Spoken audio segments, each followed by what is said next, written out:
I have two pieces of furniture that I want to refinish, a jewelry box and an antique chair.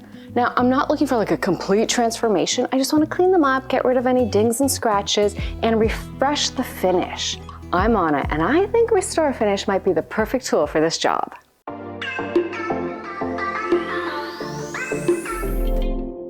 Restor-A-Finish is a mix of a stain and a solvent. The solvent helps dissolve or break down the existing finish, allowing the stain then to penetrate and become part of that original finish. Restor-A-Finish comes in 9 colors, and I'm using the third darkest, dark walnut. There's no need to remove the original finish, just give it a good cleaning.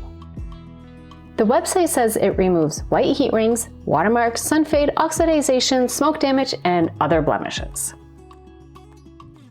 The solvent dissolves shellac and lacquer. Because it breaks down the existing finish, it's great to cover up scratches, not gouges, but scratches and like wear and tear and small mishaps. It's great for antiques because it maintains the original patina and character of the piece instead of stripping it away. I am starting with the jewelry box. I originally wanted to remove the hardware, but it's kind of like stuck, like I can't remove it. So I'm just gonna work around the hardware, but the inside needs a really thorough clean. So a little bit of vacuuming there.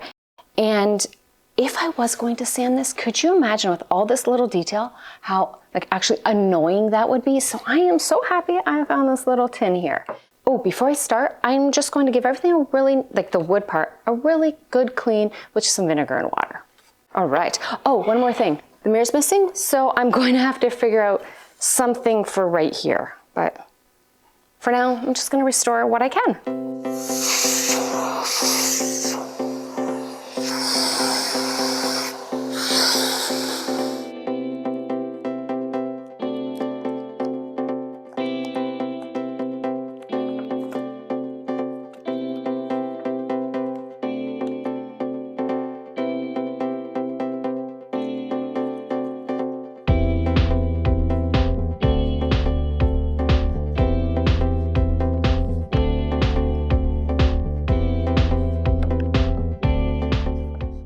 This is dark walnut, and I know I'm not matching the shade exactly. I'm going a little bit darker, but that's on purpose. Restor-A-Finish does say to match it, but that's not what I wanted. Check out these scratches right here. I don't know if you can see them as well on the camera, but there's definitely some dings right here, and then the front has like a whole gouge missing right there. So I want to see how the scratches turn out on this. Ooh. And I'm just using the cloth to start. This is a deep gouge, the wood's actually missing, but it is helping. Another gouge gone. Whoa, so good. It's like erasing away scratches with a cloth. It's really fun. Like just compare the finish between the two drawers. Like look how dull and kind of old this looks, and this looks like it's so much refreshed. I mean, the difference is definitely noticeable. Wow. A few videos ago, I refinished a plant stand using the gel stain technique that doesn't require stripping either. So why am I not using that technique here on this chair or on the jewelry box? Well, there's 2 reasons. With Restor-A-Finish, I don't even need to scuff sand, and this chair has a lot of details. So scuff sanding, even just like a light scuff sanding, would be really time consuming and, well, frustrating and annoying. Number 2, the bigger reason. These arms are already gunked up and gummy, and the gel stain sits on top. And I don't want to add another layer to this gunkiness, where the Restor-A-Finish will break down this finish, not add to it. Each technique has its time and place. One last comparison tidbit. The Restor-A-Finish is better for blending away scratches than the gel stain technique because, like I said so many times already, it breaks down the original finish and kind of just like smooths it out, whereas the gel stain just sits on top. So if it's something that's scratched up and you want to refinish, this Restor-A-Finish is what you want. If you just want to like darken it or just refresh it, that's where you use the gel stain. It's definitely great for darkening and just making things look nicer. All right, now I can get to cleaning. This is only one arm. It's coming off though. Like that gunkiness here is gone. But yeah, way better.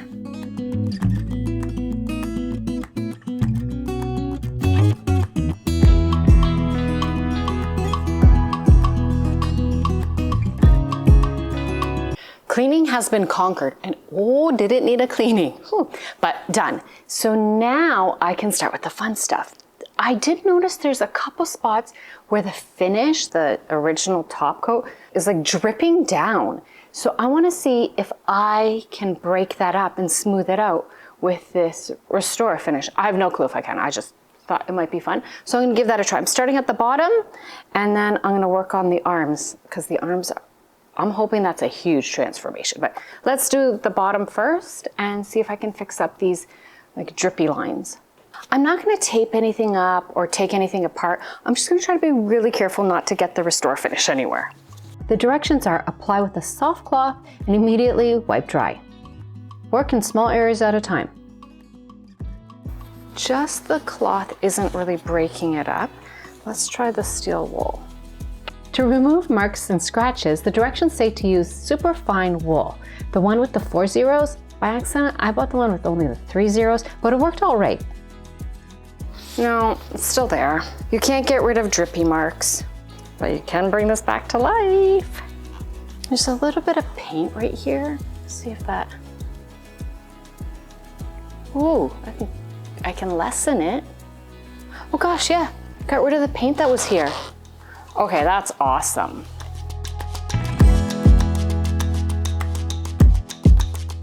I didn't press hard, but you don't need to at all. Restore-A-Finish does all the work for you. Check your progress, and when it looks good, wipe dry. That's it. Apply and wipe off.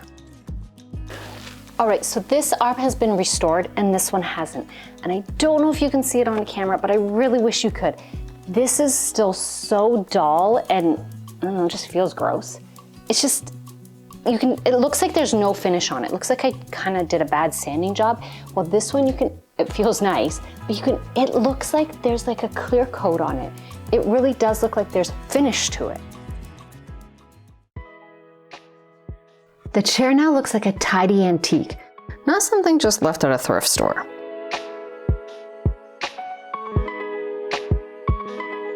The finish is smooth and the wood looks refreshed. The one arm did lose a lot of the original finish and it is lighter. I can stain it to match, but I'm liking that antique feel of it, where you can see that the chair has been used and loved for years. The chair doesn't look junky now. It looks like a well cared for antique. I have mentioned that Restore-A-Finish is great for antiques and works on shellac and lacquer finishes, but what about newer furniture? It doesn't break down polyurethane varnishes in the same way. We like poly finishes because they're tough and more hard wearing. In the 1960s is when the change from shellac and lacquer to polyurethane type finishes started. Most furniture doesn't come with provenance or a date stamp, so how do you know if Restore-A-Finish is going to work on the piece you have? Well, test it with alcohol. No, I don't mean take it clubbing or on a wine tour. Dab a cotton swab in alcohol, then rub in an inconspicuous spot. If the finish comes off, Restore-A-Finish will work. If not, go watch my gel stain video and use that technique instead. This jewelry box now looks like a well-kept family heirloom, not a $4.49 Goodwill find. And speaking of thrifting, I still need to find a replacement mirror, but right now I want to add a little more gold to these knobs.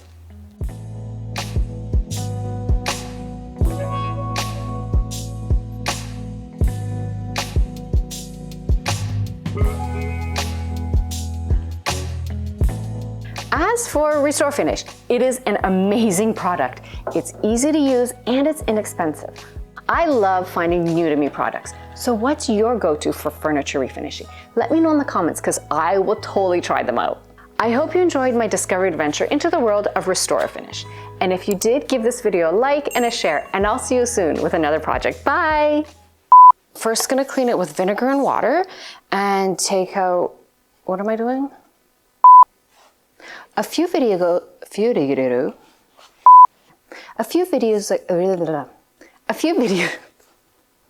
I'm laughing to myself. There's no one here and I'm just laughing. I've mentioned that Restore-A-Finish is great for to these knobs. Poles? Knobs. They're knobs. Yeah, they need a little more gold. I'll do that again. Okay, one of those is good, right? Right. Do I even look awake? It's been a crazy month, let me just tell you that. Whew.